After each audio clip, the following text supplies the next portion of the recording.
Internal to the MV-22 flight is that we're using an architecture of PRIC 117 Golf radios. They employ the Advanced Networking Wideband Waveform, or ANW2, Wi-Fi architecture, if you will, that allows the aircraft, while in flight, to be operating in an intranet. I'm Major Sandra Nestor, and I'm a TACIT member, or a Tactical Critical Care Evacuation Team member. So you're here to see today's game, but why else are you here this afternoon? Well, I'm here because, I have Lou Gehrig's disease, and I'm here to honor the anniversary 75 years ago when Lou Gehrig went out on the field and said he was the luckiest man. I think it's kind of an iconic moment, and it's an inspiration to myself and other people that suffer from the same disease. My name is Major Mathis. I am the Army Hearing Program Manager for Europe, and today I'm going to give you your annual Hearing Health Education class. This is an annual requirement. It's mandatory, but it is important. So ask questions. Pay attention to some of those tips I'm going to give you that you can use throughout your career.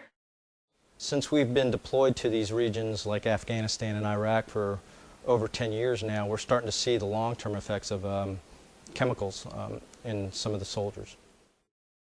On a deployment, the practice of medicine is a little bit different than back home. Here, we only have physician anesthesiologists, not nurse anesthetists, due to operational requirements. Our patients are typically healthier, but the injury patterns we see are often more severe from the battlefield. After graduation, I decided to separate the Air Force for about a year. However, I wasn't happy, so I decided to come back in. I figured there was a whole lot more that I could do, not only for the Air Force, but for the United States as a whole. I've always had the feeling that I owed, this country something for giving me a home. So having them be able to come here on site, it's great. Honestly, it's definitely a cost savings for us. The quality is good, very good. These are experts in the field, so we're getting top-notch training right here in our own backyard.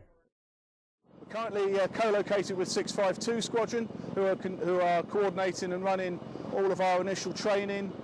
We're trying to embed ourselves as best we can with the fielding squadron to develop the tactics and the procedures and the methodology for working the aircraft.